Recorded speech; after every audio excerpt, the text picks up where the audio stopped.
सोच शब्द एक, अर्थ अनेक।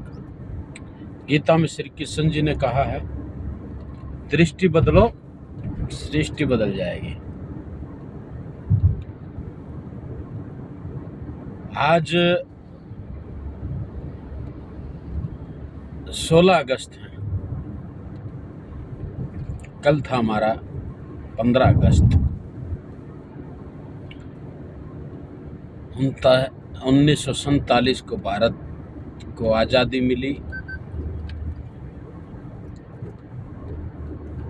लेकिन क्या वो आज़ादी पूर्ण है?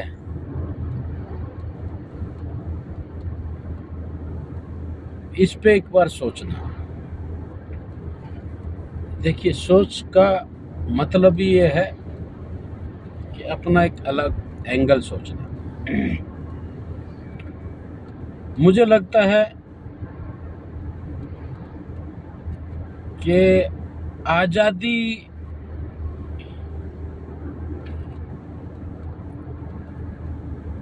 मिली नहीं, वो लोग चले गए। आज़ादी तो हमने कभी लेनी नहीं थी, आज़ाद हम रह भी नहीं सकते। हमको गुलामी पसंद है और हम इसीलिए गुलाम थे।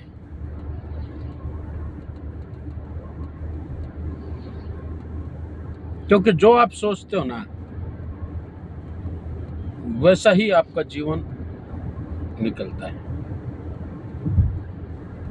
अब एक बात बताओ, मैं एक सवाल पूछता हूँ। अगर मान लो आपको कोई पिंजरे में बंद करते हैं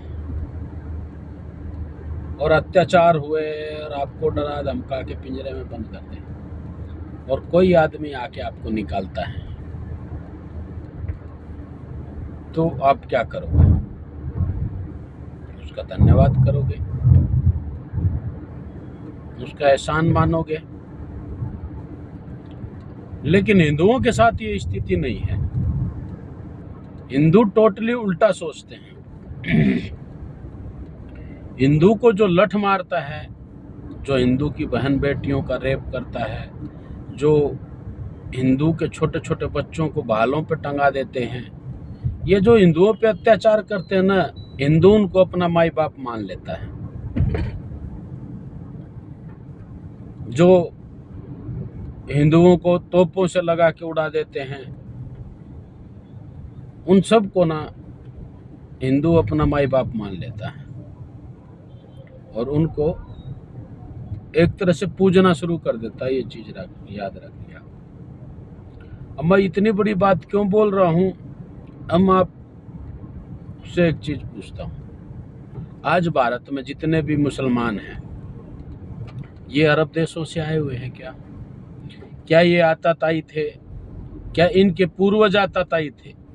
नहीं, इनके पूर्वज तो विक्टिम थे। इनके पूर्वज तो वो लोग थे जिन्होंने जुल्म सहे।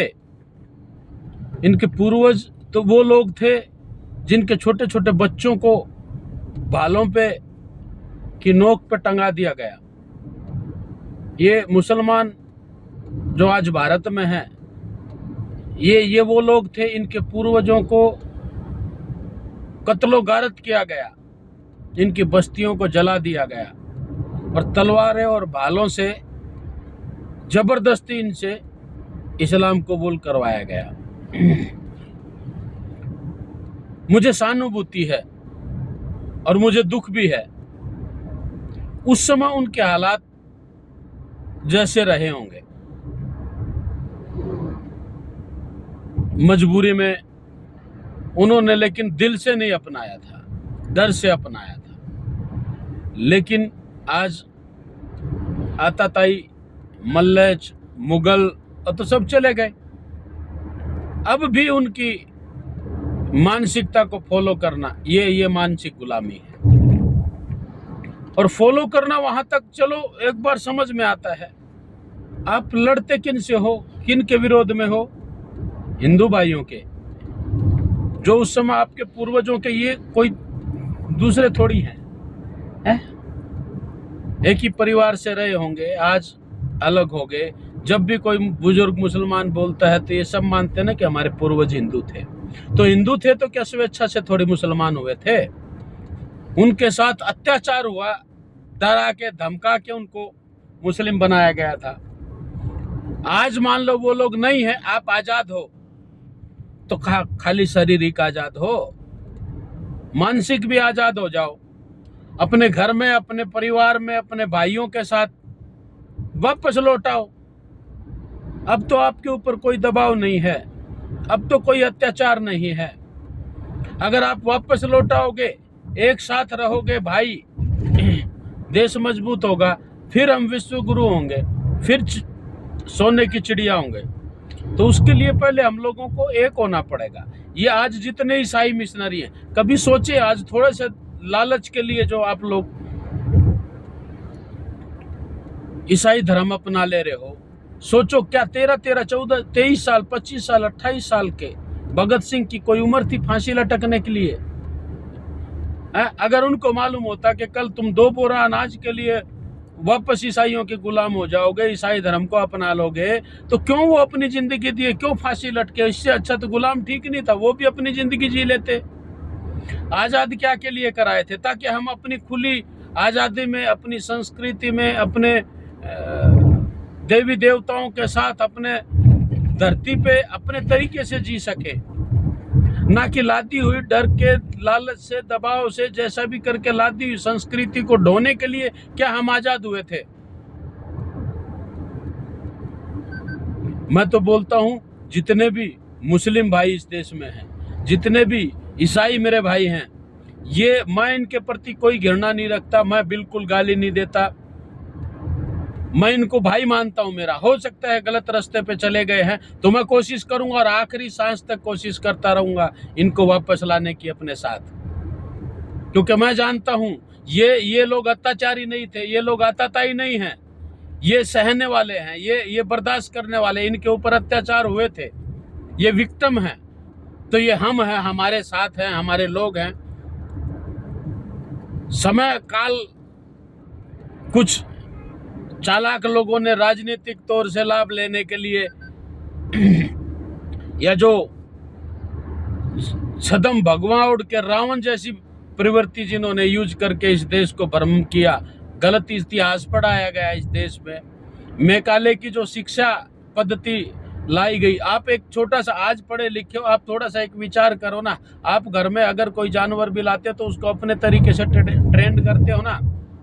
तो वैसे ही अंग्रेजों के तो हम गुलाम थे, उनको जो अपनी एजुकेशन देना था, हमको अपने तरीके से ट्रेंड करना था उनको, कि हम उनके लिए काम करें। आज बताइए, भारत में स्थिति ये हो रही है कि युवा नौजवान दौड़ के निकल रहा है बाहर, नौकर बना लो मेरे को, नौकर बना, नौकर बना। अरे सोचो, क्या हम कितना मानसिक गुलाम हो गए हैं?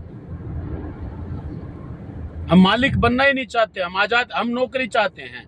नौकरी 20,000 की मिल जाए, झंझट सारा दूसरा उठाए, और फिर बोलोगे कि हमको प्राइवेट फैक्ट्री वाले शोषण कर रहे हैं।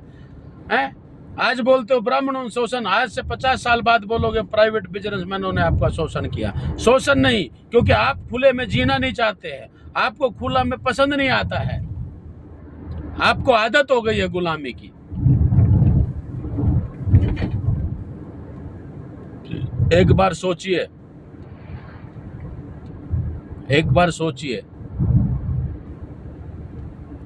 मेरे जितने भी मुस्लिम भाई हैं, जितने मेरे क्रिश्चियन भाई हैं, एक बार सोचना सिर्फ, क्या पैसा ही सब कुछ है?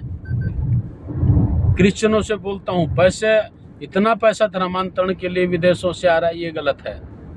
इतनी एनजीओज काम कर रही हैं, ये ठीक नहीं है। आप किसके लिए, आप सोचो किससे लड़ रहे हो? अरे बस्तर जैसी जगह में आके देखिए, एक इंसान मर जाता है, उसके 2 बेटे, दोनों अलग अलग, एक ईसाई हो गया है, एक हिंदू हो गया है, एक अपना ईसाई तरीके से कर्मकांड करता है, एक हिंदू तरीके से कर्मकांड। सोचो ना, उस पिता की आत्मा पे क्या गुजरती होगी। क्या आपको ये सिखाता है आपको आपका धर्म क्या मरी हुई माँ को, मरी हुई पिताजी का डेड बॉडी को छोड़ के आप कोर्ट कचहरियों के चक्कर काटो जाके?